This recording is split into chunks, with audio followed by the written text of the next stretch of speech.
Hola a todos, bienvenidos al Mano a Mano Mañanero. Escucharemos exclusivamente las preguntas de la presidenta Claudia Sheinbaum con los reporteros en la mañanera del jueves 24 de julio de 2025. Comenzamos. Gracias, presidenta. Buenos días, Shaila Rosagel, corresponsal del Grupo Gili, El Imparcial de Sonora, La Crónica de Mexicali y Frontera de Tijuana. Presidenta, me gustaría preguntarle en un primer tema, un tema de San Quintín en Baja California, pues un lamentable feminicidio que sucedió ahí en San Quintín de la niña adolescente Keila Nicole, de 14 años, pues otro adolescente de 16 años, bueno, pues cometió un crimen terrible, desmembró a esta niña. Entonces, en Baja California ha habido inquietud porque hay quienes consideran por el impacto del crimen en sí, de la jovencita, que este hecho debería de ser procesado como un adulto, no como un menor. Me gustaría saber su opinión.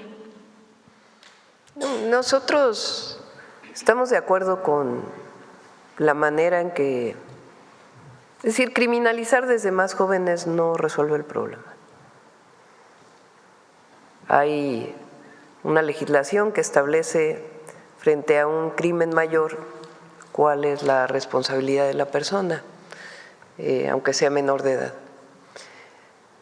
San Quintín es una zona en donde ahora vamos a intervenir de manera integral. San Quintín principalmente está dedicado a la producción agrícola a partir de jornaleros agrícolas que migran. Algunos se quedan 6 meses, algunos se quedan más o menos tiempo. ¿Por qué me refiero a esto? Porque una parte tiene que ver evidentemente con la responsabilidad personal frente a un crimen y que tiene que ser juzgado por las autoridades judiciales, pero la otra parte tiene que ver con un problema social que hay en particular en San Quintín y en otros lugares. Y no se trata de estigmatizar a un lugar, sino sencillamente de describir que son zonas en el país que han crecido a partir del trabajo de los jornaleros agrícolas. Es una zona, por ejemplo, de alta exportación de cherries y de otros productos. Tienen ingresos muy altos por la exportación, quien se dedica a la exportación, y sin embargo los trabajadores no viven en las mejores condiciones y todavía hay muchos esquemas de contratación que no son formales. Ahí hay un hospital que se está terminando de lo que era IMSS Coplamar, que ahora regresó al IMSS. Se van a hacer guarderías, se están fortaleciendo las escuelas, ya la Secretaría de Bienestar está haciendo un censo en San Quintín, casa por casa, para saber quiénes son migrantes, de qué grupo o de qué pueblo indígena vienen, y poder hacer una intervención integral en esta zona del país, particularmente Baja California, igual que lo vamos a hacer en otros lugares. Entonces, por supuesto que hay que atender el tema judicial, pero además hay que atender de manera profunda la situación de vida en San Quintín y en otros lugares dedicados principalmente a la agricultura a partir de jornaleros agrícolas migrantes. Porque finalmente una condición así puede generar pues un ambiente de descomposición social. Muchas gracias, presidenta. Hay que apoyar a las familias. Eso es a lo que nos referimos cuando decimos hay que atender la causa más profunda de una situación de violencia. En otro tema, en entrevista con la Red por los Derechos de la Infancia en México, a raíz del asesinato de las 3 niñas en Hermosillo, nos indican que en su análisis la Secretaría de Salud en su registro de lesiones a menores de edad muestran un aumento de 2021 a 2022. Ellos de Redim dicen que son las últimas cifras que han podido revisar. Este aumento es de 14% de casos que llegan a los hospitales, o sea, los casos que ya no se pueden ocultar, que llegan con lesiones. ¿Podría darnos la Secretaría de Salud los datos más actuales de este tema de lesiones en menores? No. Y Bueno, Redim también señala que de acuerdo con el Secretariado Ejecutivo en el país, son asesinados con arma de fuego 60 menores al mes. Ellos dicen que ha bajado en este sexenio porque en el sexenio anterior eran 64 en promedio al mes. Preguntarle qué le ha informado el Gabinete de Seguridad sobre lo que usted les pidió revisar luego de este asesinato de las 3 niñas. Recuerdo que usted comentó que les pidió que se revisaran las cifras y todo esto. Sí, las vamos a presentar aquí la próxima vez que venga el Gabinete de Seguridad. Sí ha disminuido, pero cualquier homicidio es lamentable, pero particularmente cuando se trata de un menor de edad vinculado con actos de violencia, pues es más doloroso. Y nuestro objetivo tiene que ser que eso se erradique. Y tiene que ver con la atención integral. Por supuesto, tiene que ver también con el tema de violencia familiar. Entonces, lo estamos trabajando. Lo que presentó aquí Citlali, que tiene que ver con violencia a las mujeres o contra las mujeres, pero también contra niños y niñas, que se está haciendo en los centros libres, es muy importante. Nuestro objetivo es que cada municipio del país tenga un centro libre, para que una mujer se pueda acercar a tener apoyo, ayuda, incluso en la denuncia. Mañana vamos a presentar ya a las abogadas de las mujeres que van a estar trabajando para poder apoyar a las mujeres en su denuncia y en el seguimiento de su denuncia, además de todo el trabajo que se está haciendo con ministerios públicos. Pero el objetivo es tener una red de apoyo a partir de los centros libres, más el número de teléfono de denuncia de violencia contra las mujeres y contra los niños y las niñas. Muchas gracias, Presidenta. Gracias. Sí. Hola, Presidenta. Buenos días. Gaspar Vela, de Grupo Milenio. Presidenta, estamos a una semana de que pues entren en vigor estos aranceles de 30% anunciados por el presidente de Estados Unidos, Donald Trump. Preguntarle qué escenarios está listando su gobierno en caso de una eventual entrada en vigor. No, pues estamos haciendo todo para que no entren en vigor. Entonces, hay un equipo trabajando en Estados Unidos con la Secretaría de Comercio, del Tesoro, e hicimos pues una serie de propuestas que tienen que ver con el Plan México y también con disminuir el déficit comercial, que es una de las preocupaciones del presidente Trump. Se puede disminuir el déficit comercial a partir de distintos mecanismos que no afecten a la economía de México. Entonces hemos estado haciendo una serie de propuestas y ya las presentamos aquí, pues esperando que lleguemos a un acuerdo. ¿Buscaría alguna comunicación con el presidente de los Estados Unidos? Si es necesario, sí. La próxima semana vamos a ver si los equipos pueden encontrar un acuerdo. Pero estamos buscando esquemas que puedan obtener los mismos resultados. Al presidente Trump, la economía de México desde el Tratado de Libre Comercio, el primer tratado y después el TEMEC, en mucho se dedicó a la exportación, pues gracias al propio tratado. Durante el último periodo del presidente Biden, pues incluso hablamos muchísimo del llamado nearshoring, que era la relocalización de empresas de Asia en México que facilitaban la cercanía para la exportación. Entonces eso hizo que aumentaran las exportaciones de México a Estados Unidos como parte del tratado comercial. El presidente Trump y su administración pues no quieren que siga aumentando esta diferencia entre lo que exporta Estados Unidos a México y lo que exporta México a Estados Unidos.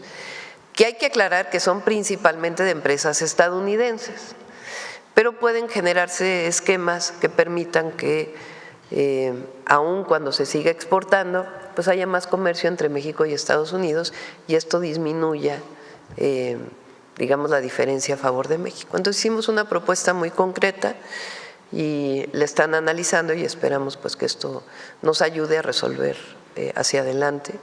Entonces, mientras se revisa completo el tratado. ¿Se estaría solicitando o buscando entonces esta comunicación la próxima semana? Vamos a esperar. A ver, esta semana, principios de la próxima, el presidente Trump va a una reunión de viernes a martes y de todas maneras se está trabajando con sus equipos y vamos a esperar y si es necesario pues haríamos la llamada también. Ok. En otro tema… Pero confiamos en que podamos llegar a un buen acuerdo. Ok, muchas gracias, Presidenta. Sí. En otro tema, el domingo pasado el secretario de Seguridad, Omar García Harfuch, decía que las facciones de los Chapitos y los Mayos están mermadas tras el combate de las fuerzas federales. Preguntarle si este debilitamiento, si ustedes han detectado que este debilitamiento se ha traducido en la reducción de tráfico de fentanilo del cártel de Sinaloa a los Estados Unidos. La reducción de fentanilo desde octubre que entramos nosotros a la fecha es del 50%, reconocido por las propias instituciones del gobierno de los Estados Unidos. ¿Qué quiere decir eso? Pues que se incauta más fentanilo en México y ya no cruza a los Estados Unidos. ¿A partir de qué? Pues de toda la estrategia de seguridad, no tiene que ver en particular con este grupo delictivo, sino con distintas acciones que se están haciendo. Y no solo es fentanilo, también metanfetaminas. Recuerden que se han destruido pues más de cientos y cientos, a ver cuántos informaron el martes, exactamente el número, 1,193 laboratorios de metanfetaminas. Entonces eso también ha implicado una afectación, se estima de alrededor de 43,000 millones de pesos al crimen organizado, de las incautaciones, detenciones, también incautaciones de armas de fuego. Entonces, pues todo eso es parte del trabajo que estamos haciendo y como siempre lo decimos, buscamos también pues que del otro lado en Estados Unidos también hagan su parte, ¿verdad? Porque no solamente es el trabajo que hacemos de este lado, sino el trabajo que se tiene que hacer del otro lado, pues de la distribución de droga en las ciudades de Estados Unidos, la venta ilegal de fentanilo en las ciudades de Estados Unidos, que eso también lo tienen que desarrollar ellos. Presidenta, en otro tema, el día de mañana se cumple un año del traslado y posterior aprehensión de Ismael El Mayo Zambada en Estados Unidos. Preguntarle si México va a insistir en esta solicitud de información. Seguimos insistiendo nosotros, depende obviamente el gobierno de Estados Unidos dar toda la información, pero vamos a seguir insistiendo porque nosotros estamos de acuerdo siempre en colaborar, en coordinarnos y hay buena colaboración y coordinación. Sin injerencismo, sin subordinación, pero siempre buscando pues, la confianza mutua, porque tiene que haber confianza de ellos hacia nosotros y de nosotros hacia ellos en lo que tiene que ver con seguridad y otros temas. Eso es una base fundamental pues, del respeto a las soberanías y del acuerdo de coordinación y cooperación. Finalmente, Presidenta, medios españoles han reportado que Iberdrola tiene la intención de abandonar el país. ¿Qué postura tiene a este respecto? Vamos a revisar. Todavía antier me reuní antes de ayer con Secretaría de Energía. Todavía me plantearon que tenía Iberdrola una serie de inversiones que quería hacer en México. Entonces vamos a ver exactamente a qué se refiere antes de dar una opinión. Muchas gracias. Sí. Presidenta, buenos días. Rodrigo Muñoz de NX Noticias. Preguntarle para comenzar si nos puede dar detalles sobre la llamada que sostuvo ayer con el presidente Lula da Silva, si ahí se planteó este asunto de que se abre el mercado brasileño para el aguacate mexicano, si se abordó o si fue por afuera, y pues hablar un poco sobre la visita que al parecer entonces realizaría el vicepresidente brasileño a nuestro país. Desde que vino el presidente Lula a mi toma de posesión, después cuando estuve en el G20 en Río y ahora que nos vimos en el G7 y otra llamada telefónica que tuvimos, planteamos fortalecer las relaciones con Brasil en varios temas. Uno es el comercial y otros temas pues son cooperación científica, educativa, etcétera. Por supuesto que estamos hablando de complementariedades, no estamos hablando de un tratado de libre comercio, ni mucho menos, sino complementar nuestras economías y tener cooperación y colaboración. Les platico algunas de ellas. Por ejemplo, ellos tienen una industria farmacéutica muy importante y tienen su agencia sanitaria. Nosotros tenemos la COFEPRIS, que es nuestra propia agencia sanitaria, o de medicamentos y equipos médicos, etcétera. Entonces, poder hacer una colaboración entre ambas instituciones, inversión de un lado y de otro de la industria farmacéutica. Otro tema, por ejemplo, es el etanol. Brasil tiene una experiencia muy grande en producción de etanol, que es una posibilidad también para la propia industria azucarera y los ingenios en México. Entonces está viendo la colaboración en este tema y algunos otros temas de interés mutuo. Entonces, desde la primera vez quedamos en que iba a haber esta colaboración y ahora pues ya se hace realidad. Vienen a finales de agosto el vicepresidente y algunos secretarios con empresarios brasileños y la idea es que aquí nos reunamos con el gabinete y empresarios mexicanos que estén interesados en tener acuerdos comerciales de colaboración, de coordinación, de cooperación, de inversiones conjuntas, tanto en Brasil como en México. Entonces, tenemos esto con Brasil. Recuerden que viene la representante de la Unión Europea en septiembre. Tenemos también planteado con Canadá. La última llamada que tuvimos con el ministro Carney, también con el primer ministro, también acordamos una visita, sea de él mismo, con su equipo o con su equipo aquí en México para poder fortalecer las relaciones comerciales, económicas y de distinto tipo. Con Guatemala nos vamos a ver ahora para el tema de pues mayor coordinación, colaboración y particularmente el tren. Con Belice también tenemos la posibilidad de que el Tren Maya pase por Belice y luego baje a Guatemala, entre otros programas de colaboración. Y con otros países, quedamos con Alemania también de fortalecer la colaboración, quedamos en el G7. Entonces, la idea también es que México, además del propio tratado comercial que tiene con Estados Unidos, fortalezcamos pues otras alianzas de colaboración, de cooperación con todos los países con los que tenemos tratado y con los que no tenemos tratado, ver las opciones de colaboración y cooperación, y uno de ellos, por supuesto, es Brasil. Presidenta, esta mañana se dio a conocer que la inflación desaceleró, se ubicó en 3.55%.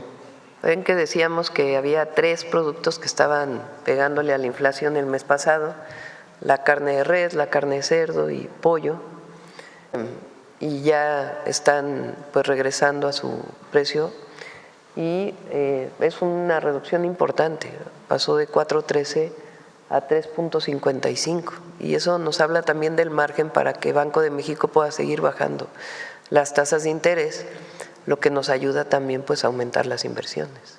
Por último, Presidenta, hace unos instantes el titular de la Agencia de Protección Ambiental de Estados Unidos, Lee Zeldin, pues anunció que venía al país sí, para un anuncio importante, ¿no? Respecto a… Sí, lo van a dar, se va a reunir con Alicia Bárcenas y Secretaría de Relaciones Exteriores.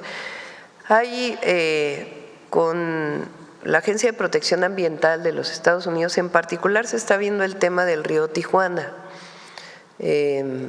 Recuérdense que se hizo la planta de tratamiento con el presidente López Obrador, que ya nos tocó inaugurarla a nosotros en San Antonio de los Buenos, para disminuir la contaminación del río Tijuana hacia la costa. Esa planta se va a ampliar y además hay otras acciones que fueron firmadas que tenemos que realizar, que vamos a realizar el próximo año para pues todo el sistema de saneamiento de la ciudad de Tijuana, de toda la zona conurbada de Tijuana. Y ellos también tienen que hacer inversiones y ahora se llegaron a acuerdos adicionales además de lo que ya se había firmado.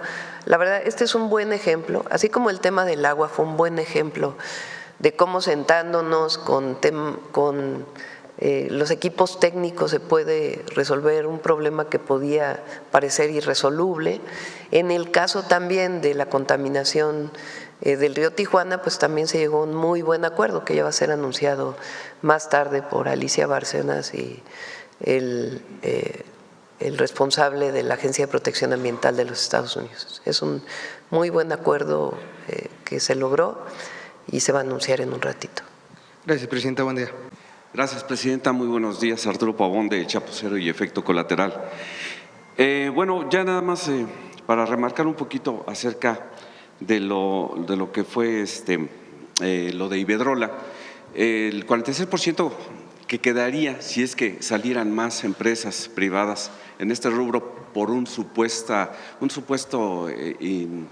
incierto en lo que es la certeza jurídica, perdón, del país. ¿Habría posibilidad de que se abriera más el mercado para empresarios mexicanos? ¿Habría posibilidad de darles apoyo para que estuvieran en este 46%? A ver, yo creo que hay que hacer un poco de historia.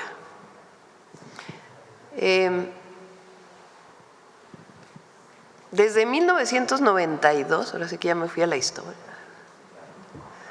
Salinas de Gortari hizo un cambio, entonces se llamaba la Ley de Servicio Público de Energía Eléctrica. Entonces la Constitución decía que no podía haber generación privada de energía eléctrica. Eso decía claramente la Constitución. Para darle la vuelta, en la Ley de Servicio Público de Energía Eléctrica pusieron un artículo que decía: lo que no es servicio público es lo siguiente. O sea, le daban la vuelta a la Constitución para permitir la inversión privada. En uno de esos puntos estaba lo que llamaban el autoabasto de energía eléctrica. ¿Qué entendemos por autoabasto todos? Pues que si vas a consumir tanta energía eléctrica, pues tú mismo vas a generar lo que consumes, ¿cierto? Bueno, pero se dio origen a un sistema que se llamó sociedades de autoabastecimiento. ¿Qué quiere decir esto? Que se generaba electricidad por una persona en un lugar o por una empresa en un lugar y en otro lugar se compraba la energía. Eso estaba prohibido por ley, porque si un privado genera energía eléctrica, pues estaba prohibido por la Constitución que un privado generara energía eléctrica y menos que la vendiera a otro privado. Sin embargo, para darle la vuelta a la Constitución, empezaron a generar estas sociedades de autoabasto. Entonces, hay muchos todavía que están en ese sistema que incluso hoy es ilegal.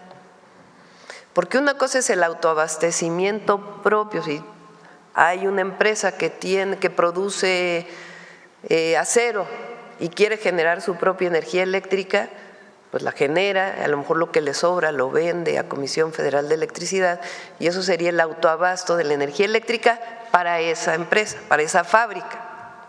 Pero es muy distinto que en el sureste mexicano pongas generadores de electricidad eólica y que se lo vendas a una tienda en Nuevo León, usando las líneas de transmisión para transmitir la electricidad, que son de Comisión Federal de Electricidad, además sin pagar o pagando muy poquito por el uso de las líneas de transmisión.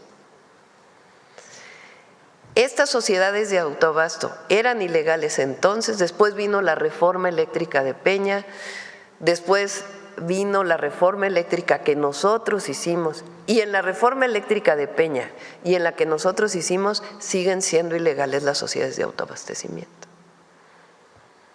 ¿Qué les decimos ahora a los que están amparados en las sociedades de autoabastecimiento? Ponte en regla, véndele tu energía a CFE. O hay una parte que todavía hay de mercado eléctrico que quedó en la Constitución, o véndele al mercado eléctrico, pero las sociedades de autoabasto no son legales. ¿Qué pasó con Iberdrola? Una gran parte de la generación de Iberdrola y de otras empresas estaba en las sociedades de autoabasto, que no estaban permitidas por la ley. Entonces, ¿qué hizo el presidente López Obrador en su momento? Bueno, a ver, no te quieres poner en regla, te compro tus plantas. Y se generó un esquema de compra de esas plantas a través de Banobras y de un fondo que está en Banobras que se llama Fonadín. Y se compraron las plantas de Iberdrola. ¿Con qué motivo? Pues para que CFE tuviera el 54% de la generación eléctrica. ¿Es un asunto solamente de convicción? No, es un asunto de estabilidad del sistema eléctrico nacional. A todos les conviene, empresarios, población, a todos tener una Comisión Federal de Electricidad fuerte. El 46% de la generación se queda para los privados. ¿Cómo pueden generar? Generan energía eléctrica y lo que generan se los compra CFE o lo pueden meter al mercado eléctrico, que todavía hay esa oportunidad. ¿Cuánta capacidad hay para eso? Pues hay cerca de 6,000 megawatts en donde pueden generar eso, y la Secretaría de Energía está abriendo pues todos los mecanismos para que eso sea posible. Lo que buscamos es que la mayoría de eso sea con fuentes renovables de energía.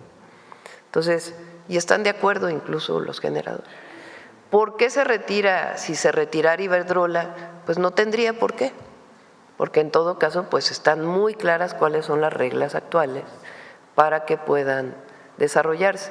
Lo que sí estamos pidiendo es que las sociedades de autoabasto se pongan en regla y hay una mesa para que lo puedan hacer, porque siguen siendo ilegales, porque generaron la electricidad a partir de un esquema que no era legal.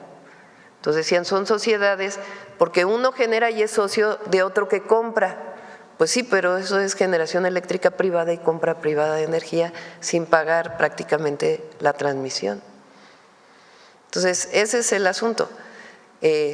La inversión privada en generación eléctrica es viable, es posible, hay los mecanismos, no tiene problema y está la certeza jurídica para que lo puedan hacer. Y hay muchas empresas que quieren generar. Y el 54% de CFE también está garantizada, sus formas de financiamiento, una parte con gas natural y otra parte con energía renovable. Muy bien, eso quiere decir entonces que Iberdrola ya no tuvo la oportunidad de influir aquí en el gobierno como lo hace en España, donde sí se vuelve dueña. Pues vamos a ver primero si es cierta esta noticia, y si es cierta, bueno, pues que expliquen por qué, pero no tiene que ver con que no haya certeza jurídica, sino sencillamente, pues, a ver, cuando se habla de Estado de Derecho quiere decir que todo el mundo se ponga en regla. Entonces, pues que se pongan en regla en el marco de la legislación mexicana, igual que lo hacen en España o en otros lugares del mundo. Gracias. La segunda pregunta es que, bueno, ayer presentó Por cierto, todo eso tenía que ver con un montón de negocios, de algunos, pero bueno, ya también es parte de la historia. Muy Adelante. bien. Ayer el secretario de Seguridad presentó un operativo junto con el fiscal general del Estado de México, el operativo Liberación, en el que se descubrió, después de las investigaciones que se hicieron con tiempo, a través de las denuncias al 089, sobre la extorsión que hubo para gente que quería construir o que quería alimentar a sus animales, pues tenían que hacerlo mediante un esquema de forzoso en ciertos lugares. Aprovechando este foro, porque mucha gente, como en tiempos anteriores, no le tiene mucha confianza a la denuncia. Yo le pregunté al secretario el tiempo de respuesta y qué es lo que se hacía para que la gente ya pudiera estar tranquilo una vez que hizo su denuncia. ¿Usted cómo le daría este llamado al pueblo para que denuncie? Bueno, por eso se abrió la línea del 089. Hay dos tipos de extorsión. Una es la telefónica y otra es, digamos, la presencial. En el caso de la telefónica, si hablan al 089, de inmediato se les da orientación de qué hacer y se les pide el número de teléfono a partir del cual recibieron la extorsión telefónica y se hace la investigación y se pide a las telefónicas que bajen ese número de teléfono.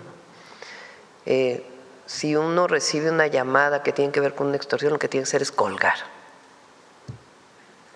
porque en general son extorsiones virtuales, se llaman, ¿no? Amenazas que no tienen que ver con la realidad.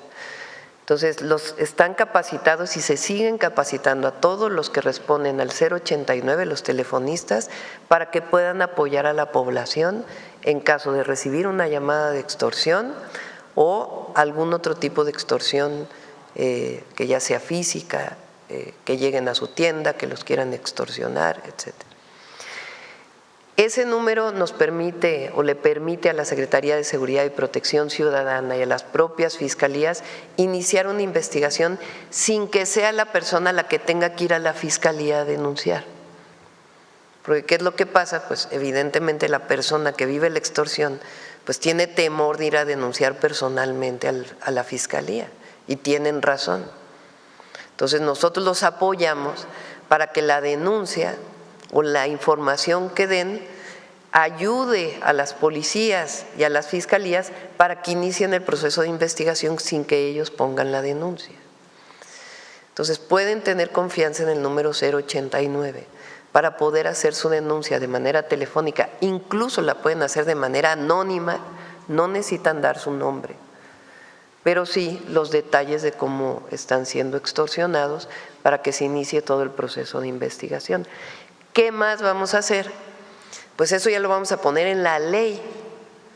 Se tiene que cambiar la Constitución para hacer una ley general y después todos los estados tienen que cambiar sus legislaciones para que la extorsión se persiga de oficio, que si se denuncia no tenga que volverse a denunciar y todo el proceso de la denuncia particular, sino en realidad los agravados, el agravio no es a la persona, sino es a todo el país, digamos, en el momento que hay una persona que es agraviada o que es víctima de una extorsión.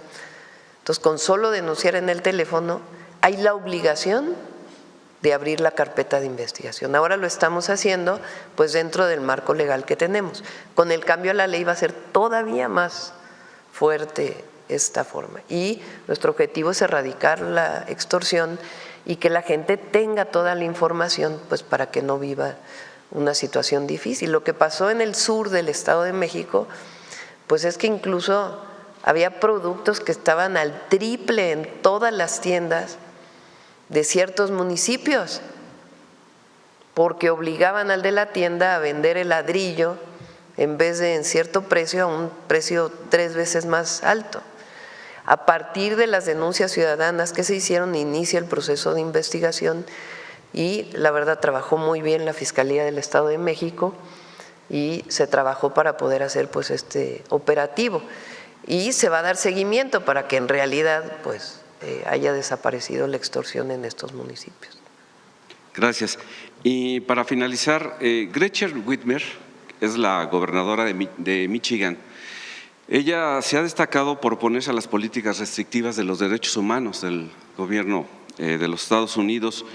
Ella ha sido denostada por el mismo presidente. Él la menciona como that woman from Michigan, o sea, esa mujer de Michigan, de manera despótica. Ella pues ha sido férrea luchadora por los derechos humanos en el Estado y siendo Tiempo de Mujeres, usted como líder política internacional, ella como líder política en su estado, y así como hay muchas más en todo el mundo, ¿habría la posibilidad de que en un momento dado de la historia, que todavía usted esté a cargo de la presidencia, pudiera hacerse un encuentro entre mujeres políticas líderes en el mundo? Pues sí se podría. Yo creo que ahorita hay que dedicarnos al país de tiempo completo. No niego esta posibilidad. El año pasado vinieron legisladoras de distintos países en un esfuerzo muy importante que hizo la senadora Cintia, ¿cómo se apellida? López Castro. Y fue un encuentro muy bueno y se podría hacer otros encuentros de este tipo. Ahora, lo internacional pues es importante y sobre todo siendo mujeres es muy importante, pero sí hay que dedicarle el 99.99%, 0.9999% a México. Muchas gracias, buen día. Gracias, Presidenta. Buenos días, Karina Aguilar, de Diario 24 Horas. Si nos pudiera comentar cuáles son los decomisos más onerosos que hicieron y que se van a subastar en esta nueva subasta del INDEP, por favor. ¿Quieres comentar, Mónica? Y también, si se puede saber a quién se le decomisó la residencia de los 15 millones que publicaron, a qué grupo criminal. Se la pasamos al rato. Gracias, Presidenta. Hay diferentes tipos de bienes, hay casas y terrenos desde que van de los 15 a los 20 millones de pesos y también muy pequeños. Y los bienes a quienes se les ha decomisado, como han sido producto de juicios que ya nos llegan con asuntos juzgados, muchas veces también por protección de datos personales no podemos decir los nombres, pero podemos decirles que pertenecen o que pertenecieron en su momento a la delincuencia organizada, incluyendo a cárteles, en otros casos incluyendo a políticos, a exgobernadores, según la naturaleza de los bienes, ¿no? Entonces, ¿Y se pueden saber los estados de los exgobernadores? Nos pasamos, preguntamos. Bueno, Veracruz para no afectar datos personales, preguntamos Así si es. podemos decir. Ok, pero entonces sería Veracruz uno de ellos. Y preguntarle también, por otro lado. Yo no dije nada sí. Por Adelante. otro lado, hoy llega a México Monseñor Paul Ricard. ¿Usted tiene planeado reunirse con él? En su momento sí, Rosa Isela se va a reunir, o el día de hoy. Hoy. Y en esta reunión podrían hablar sobre una posible visita del Papa León. Sí, ¿se acuerdan que Rosa Isela fue a invitarlo Entonces, de parte sí se del tiene gobierno de México? contemplado platicar del tema. Es uno de los temas. Presidenta, hoy el diario 24 Horas publica un informe elaborado por el Centro Regional de Fusión de Inteligencia del Sureste, en el que se señala que en correos enviados por personal militar el 22 de agosto de 2022 se obtuvo un indicio de la presunta conexión del coordinador de los senadores de Morena, Adán Augusto, con el líder guachicolero llamado Gabriel Eduardo González, alias Gabo. La mención de Adán Augusto fue directa, contiene nombre completo, se le ubica con la clave el tío e incluso la Sedena abrió un expediente al respecto. ¿A usted le han informado de este tema, Presidenta? Ayer ayer fue martes, ¿no? Ayer vino seguridad. Antes de ayer. El general secretario informó cómo son estos… de la información bruta, ¿no? La información que inteligencia militar está levantando permanentemente. Puede ser incluso de fuentes abiertas como una nota en un periódico, en un reportaje, o información que alguien les comentó alguna cosa, o son, digamos, información. Después de eso tendrían que pasar, si se encuentra evidencia suficiente, a una carpeta, una denuncia, y la Fiscalía tendría que abrir una carpeta de investigación. Hasta ahora no hay ninguna carpeta, lo informe porque así es, ni en ninguna de las fiscalías, ni en la Fiscalía General de la República contra el senador. Lo que hay es contra el que fue su secretario de Seguridad. Ayer una detención muy importante de de quien era, digamos, su operador de este grupo delictivo. Paraguay hizo una detención también de un familiar y las investigaciones siguen abiertas. Pero en este caso lo que dices, no hay ninguna información que haya derivado en una denuncia particular, sino informaciones que se van obteniendo, como se dice, información bruta, que quiere decir que no está seleccionada para poder después, si es alguna evidencia suficiente, pues presentar ante el Ministerio Público o ante la Secretaría o ante la autoridad correspondiente. Presidenta, también sobre el tema de salud, al periódico han seguido llegando quejas de que faltan vacunas para cubrir el esquema básico en ciertas regiones del país. ¿Usted tiene conocimiento de que sí realmente estén haya falta de ciertas vacunas? ¿Vacunas? No. Vacunas, biológicos, sí. No, hay suficientes vacunas. O sea, a lo mejor es un problema de que no llegó a algún lugar a distribuirse y por supuesto si nos dan los datos, por supuesto los seguimos. Pero en el caso, como lo mencionó Eduardo Clark en la última vez que estuvo aquí, la adquisición de medicamentos está al 96%. Están llegando los medicamentos y se va a fortalecer la distribución de medicamentos a todas las instituciones de salud pública, IMSS Bienestar, IMSS y el ISSSTE e incluso Pemex como institución de salud pública. Entonces, y el caso de las vacunas se han comprado todas. Entonces, habría que ver en particular en dónde es donde no hay abasto para que pueda enviarse de inmediato. Y también, regresando un poco al tema de las violencias de los infantes, existe una sesión pendiente, una sesión nacional de CIPINA con gobernadores que usted podría presidir. ¿Esta la tiene en puerta? ¿La han advertido Vamos que a tener tenga que una hacerse? reunión y a lo mejor ahí se puede aprovechar del ¿cómo se llama? El Sistema Ejecutivo de Seguridad.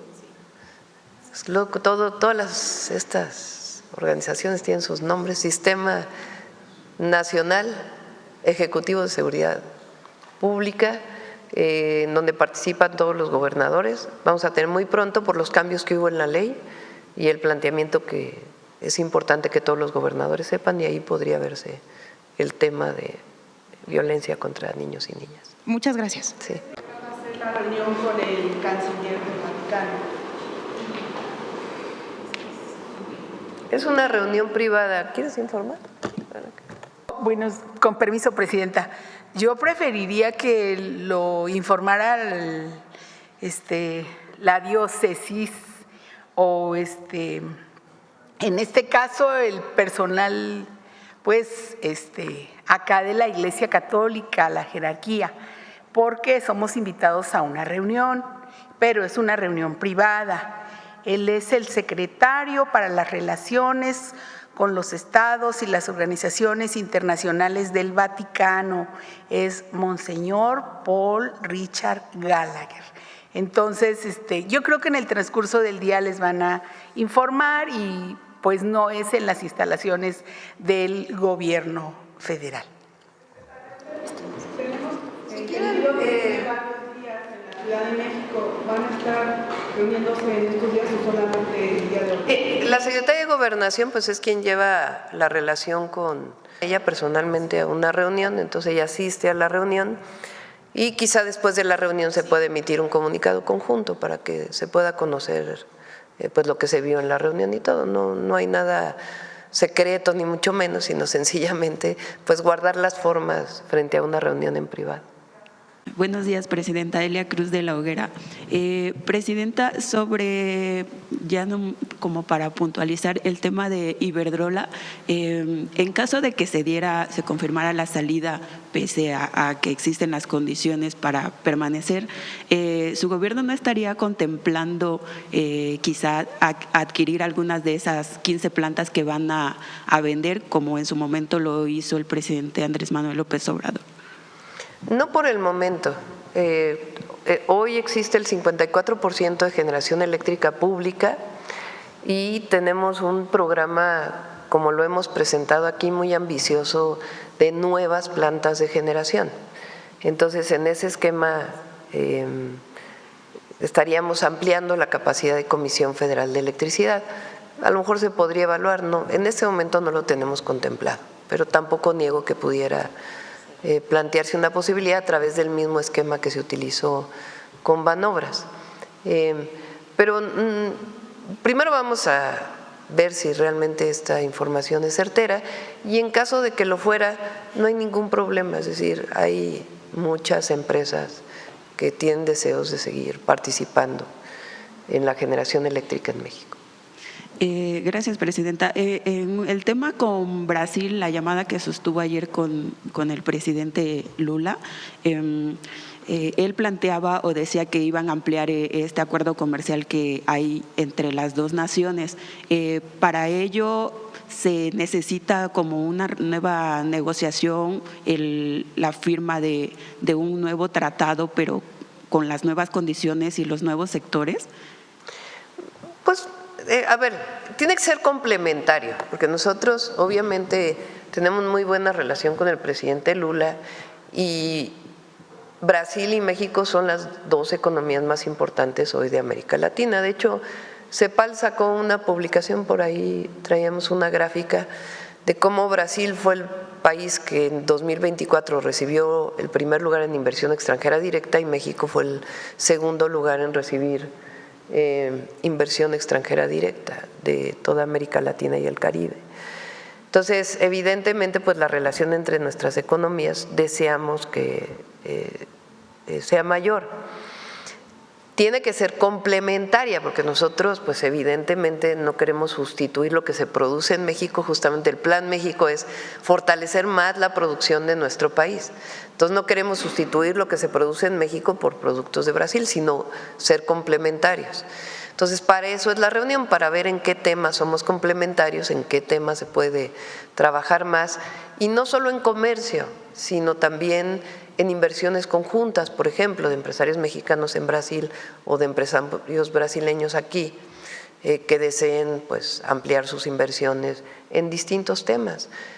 Por ejemplo, la producción de etanol, si es factible en México o no, a partir pues, de las tecnologías que se han desarrollado. Hay una norma, por ejemplo, de que para 2030 el 5% de la turbocina que utilicen los aviones comerciales debe ser de cero emisiones de carbono y es principalmente biocombustible que proviene de productos agropecuarios. Entonces, México tiene que cumplir con ese 5%, pues nos interesa que se produzca más bioturbocina en México y en Brasil tienen experiencia, entonces ver si hay la posibilidad de inversiones conjuntas o de asesoría técnica, en fin, no solamente es que vendemos y que compramos, sino tiene que ver con cooperación para el desarrollo. ¿Prevén alguna fecha como para ya tener esta complementariedad? La reunión es en agosto, a finales de agosto. Creo que es 26 y 27 o 27 y 28 de agosto, viene este grupo de Brasil con empresarios brasileños y aquí tenemos que organizar para que todos aquellos empresarios mexicanos que estén interesados en asistir en esta reunión, que no solamente es protocolaria, sino que ya pues sea una reunión de trabajo para poder saber hacia dónde podemos fortalecer la cooperación. Ok, Presidenta, gracias. En otro tema, hemos visto que ha ido escalando la política antimigrante del presidente Donald Trump.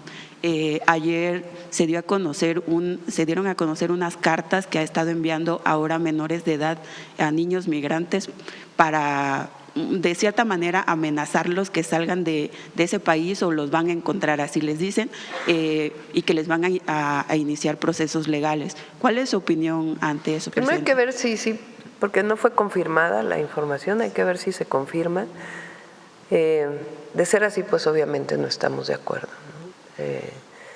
Y en caso de ser mexicanos, pues estableceríamos toda la relación con estos menores de edad para poder apoyarles. Gracias, Presidenta.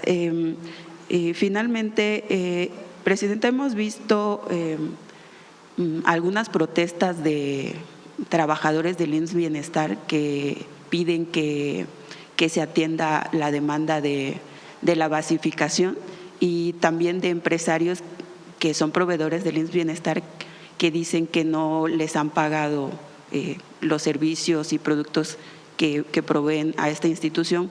¿Cuál es la alternativa que puede ofrecer su gobierno a estas dos demandas? Se está regularizando, o sea, hay adeudos que se revisó el contrato para ver si era factible lo que estaban solicitando y hay dinero, pues no hay problema en el caso de la proveeduría al IMSS Bienestar. En el caso de los trabajadores y trabajadoras que piden su basificación, hay una revisión que estamos haciendo. ¿Cómo queda, digamos, para los 24 estados que ya forman parte del IMSS Bienestar, o los 22 estados, la Ciudad de México y Yucatán, que se está incorporando. ¿Cuáles trabajadores pasan a incorporarse formalmente al IMSS Bienestar? Pues los trabajadores, la mayoría no administrativos, sino que tienen que ver directamente con el trabajo en los hospitales y centros de salud. Trabajadores de la salud, sean desde médicos, médicos especialistas, médicas, enfermeras, enfermeros, camilleros y todo el personal que está asociado a la operación de un hospital o de un centro de salud. Hay muchos trabajadores administrativos en lo que eran los antiguos instituciones de salud de los estados. Muchos de estos trabajadores ya no pasan al IMSS Bienestar, sino que se quedan en los estados trabajando. A ninguno se le mueve de su empleo, pero muchos de ellos se quedan en el estado trabajando. Hay otros trabajadoras y trabajadores, principalmente son enfermeros o enfermeras, que fueron contratados durante el COVID por la necesidad que hubo de incorporar a más trabajadores de la salud en ese momento. Todos ellos, no todos, porque ya algunos ya se han regularizado, están contratados por honorarios, es decir, no tienen una base. Y allí también se está haciendo una revisión para que poco a poco puedan irse incorporando al IMSS Bienestar.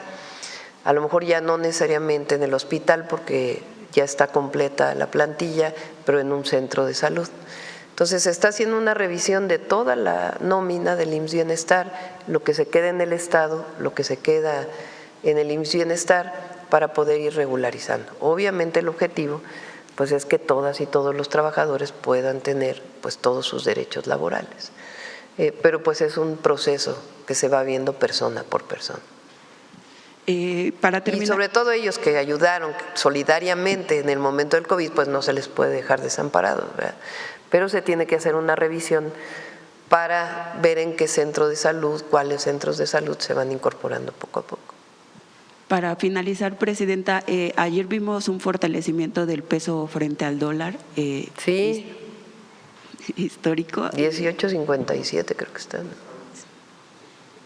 A ver si lo ponen. ¿Y qué dirán los adversarios?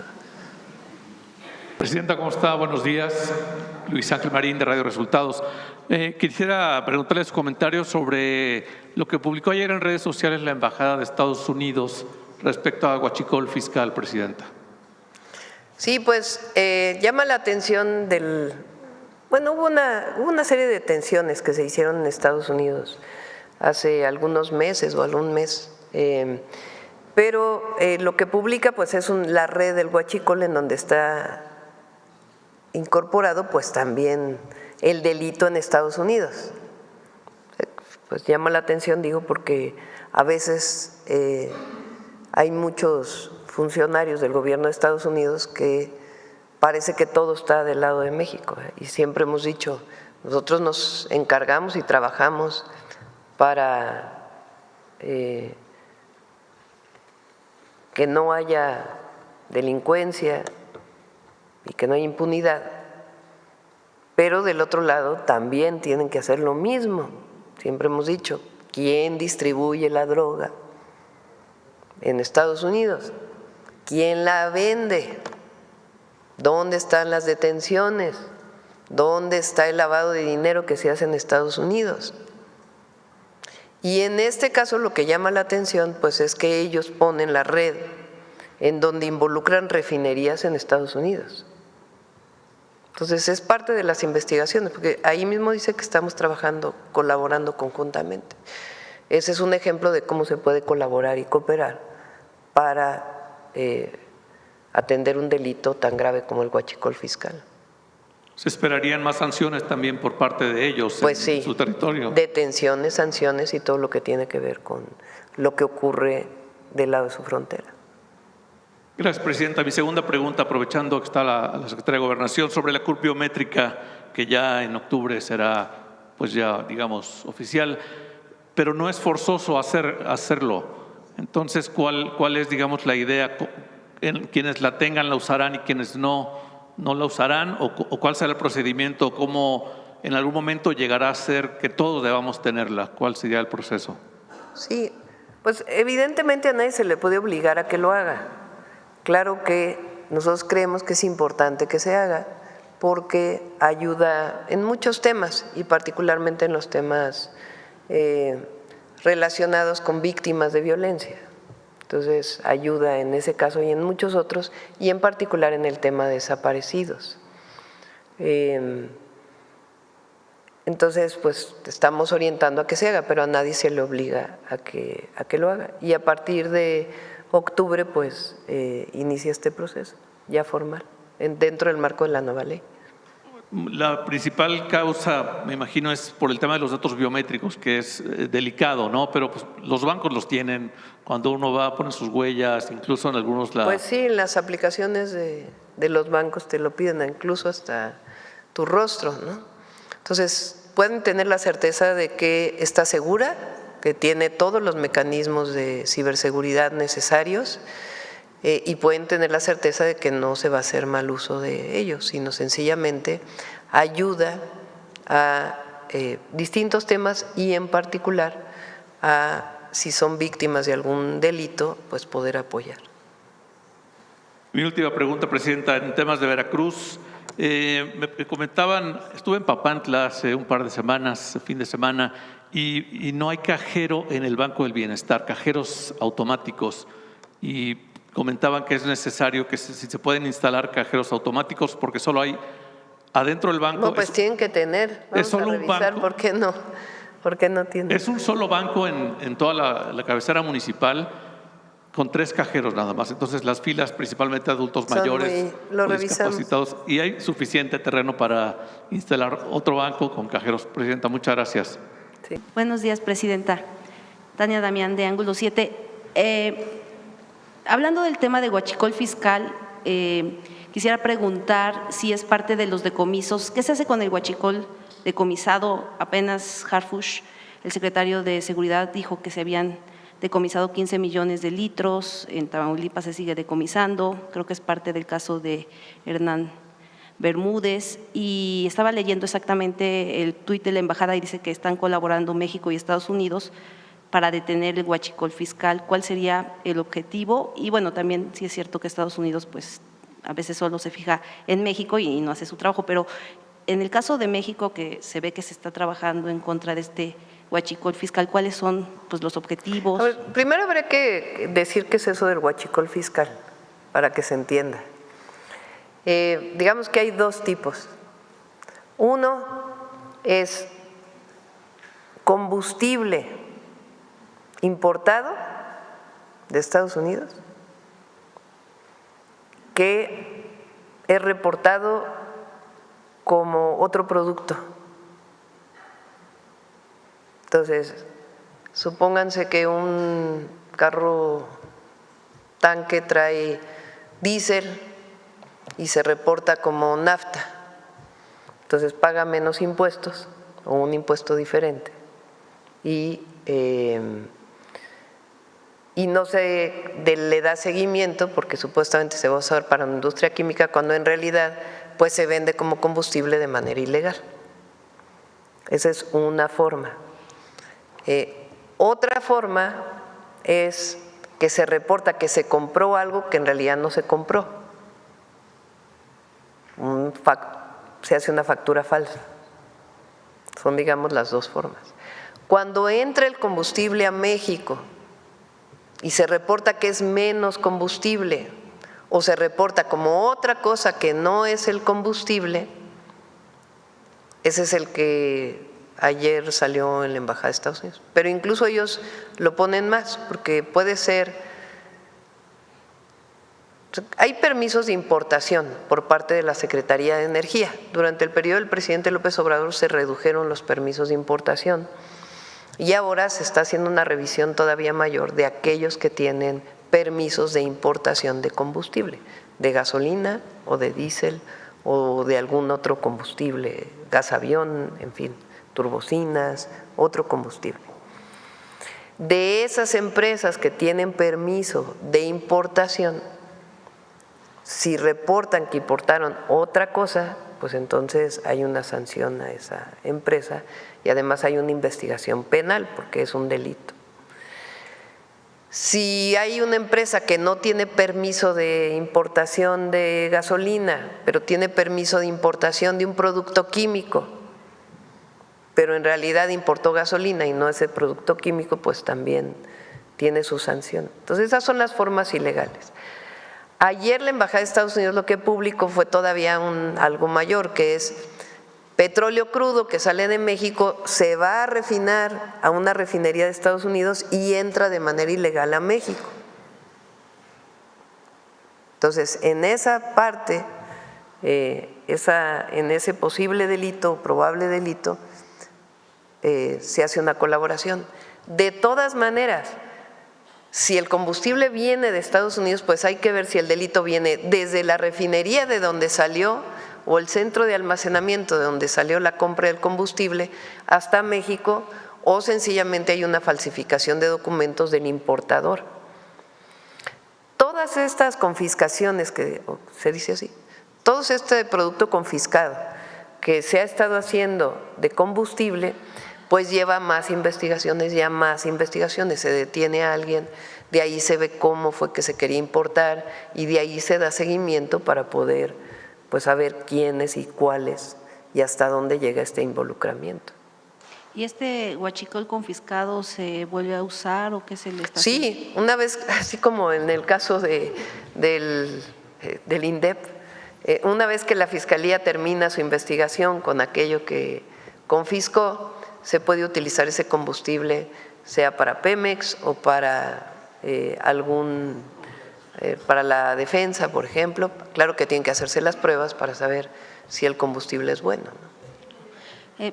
Gracias, Presidenta. En otra pregunta, trabajadores de las universidades tecnológicas y politécnicas, hay 106 tecnológicas en el país y 64 politécnicas, son 170, comentaron, yo entrevisté a una… Nada más sobre el huachicol. O sea, vamos a llegar hasta las últimas consecuencias. O sea, las investigaciones están dando mucha información y nuestro objetivo es que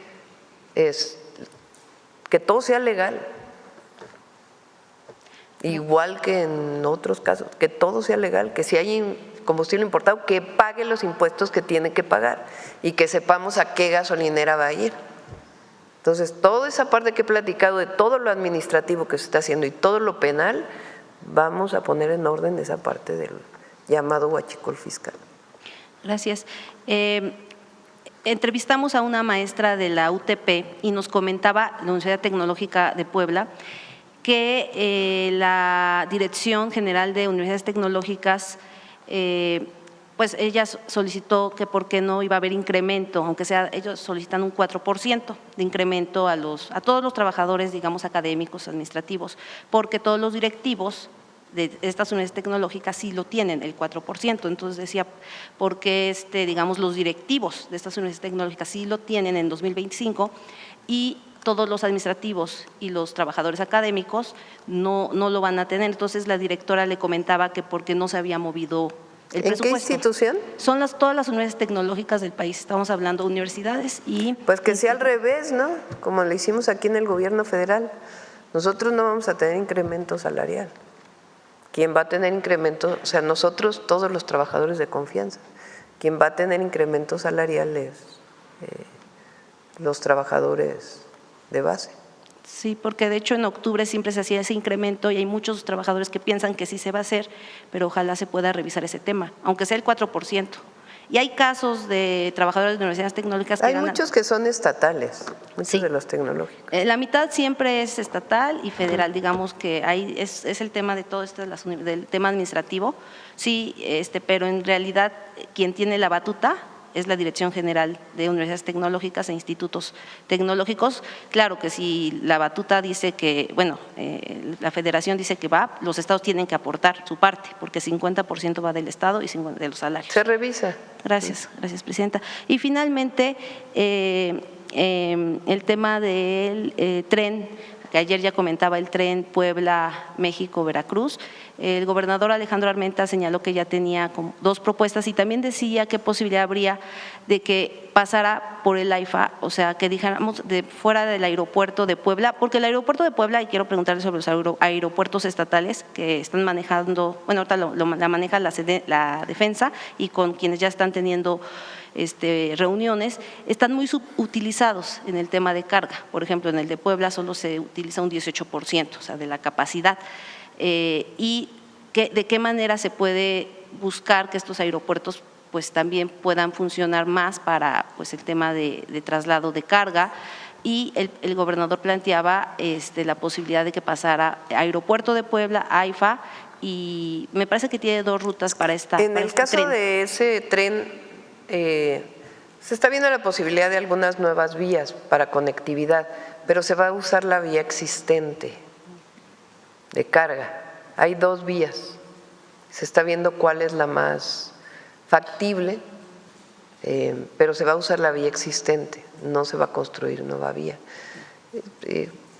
Digamos que vamos a hacer los trenes al norte, terminar el tren Maya de carga, el tren interoceánico, y en este caso la conexión a Puebla y a Veracruz pues es por las vías existentes. Gracias. ¿Y qué se puede hacer para buscar que los aeropuertos que están en los estados se puedan fortalecer en esa parte, no se subutilicen tanto? ¿Tiene que ver la Secretaría de Comunicaciones y Transportes? Sí, pues son parte de un sistema aeroportuario de nuestro país. Entonces, no todos los aeropuertos tienen carga, dependiendo también pues de la logística donde estén. Entonces, pero planteamos que se revise con el gobernador. Gracias. Vamos con Carlos y terminamos. Okay. Doctora, ¿cómo está? Carlos Guzmán de 4 Media Telecomunicaciones Veracruz. Pues preguntarle de inicio de las reformas, por aquí la compañera de 24 horas hablaba sobre el tema de CIPINA. Con el presidente López Obrador quedaron pendientes unas reformas del Plan C a leyes secundarias, entre ellas es el regreso de CIPINA al DIF, las facultades que tiene CIPINA regresarás al DIF, por todo esto que se ha dado incluso hace algunas semanas, casos de niños maltratados, violentados. El presidente López Obrador en 2019 planteaba justamente el regreso de esta facultad que tiene CIPINA, bueno, que tiene como presidenta al Ejecutivo Federal, en este caso a usted, pero pues finalmente no ha funcionado desde los años que se puso en operación CIPINA. Esa facultad se le quitó al DIF, se le podría, decía el presidente López Obrador, regresar la facultad y también darle ese presupuesto de CIPINA al DIF. Es consultarle si se contempla esta posibilidad debido a los casos que ha habido múltiples de hace algunos meses de niños que tienen problemas de maltratos y todo este tipo de cuestiones. Con su permiso, presidenta.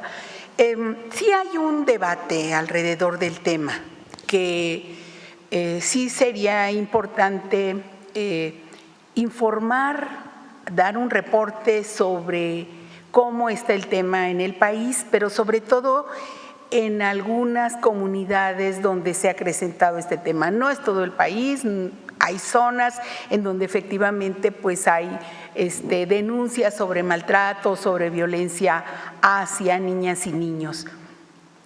Y hace falta pues dar el debate y ver que sí sería necesario continuar hablando con el DIF sobre cuál es la ventaja de que esté en el DIF, porque CIPINA es muy pequeño, no es una institución grande. ¿Cuál es la fuerza de CIPINA? Las CIPINAs, digamos así, estatales. Pero sería importante ver también si sigue en gobernación como está actualmente o dependiendo de nosotros, es un área en la que se trabaja aquí, pero también pues sería importante ver la ventaja del DIF, puesto que allá está la Procuraduría de la Defensa de las Niñas, Niños y Adolescentes, en fin. Hace falta ahí seguir en la discusión, en el debate, pero lo más importante es que están trabajando de la mano actualmente el DIF y CIPINA y las CIPINAs de los estados en relación con el maltrato o el abandono hacia niños en algunas zonas del país. Pero estamos trabajando en esta parte, ¿no?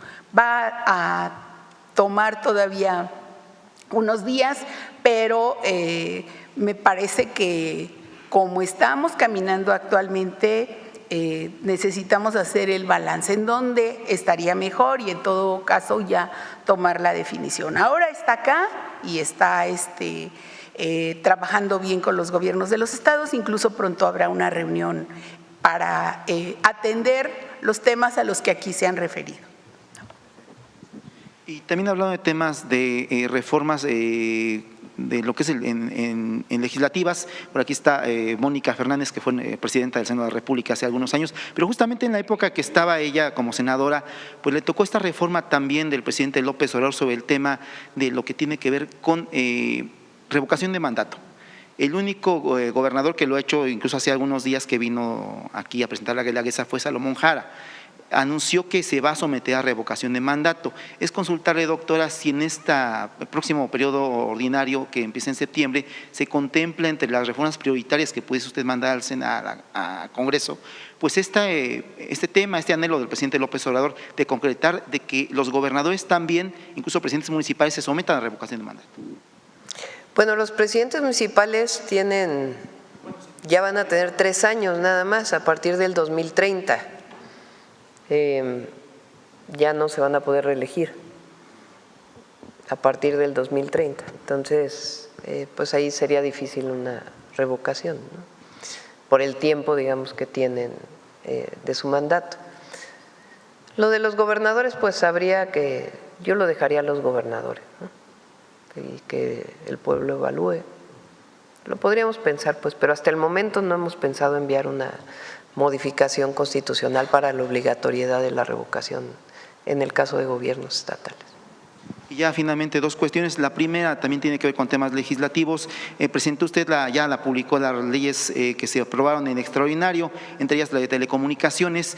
Es preguntarle cuándo va a enviar su propuesta de los próximos comisionados. Sí, nos toca enviar las propuestas de los comisionados de la institución antimonopolio, que sustituye a COFECE, y la del IFT, la nueva institución.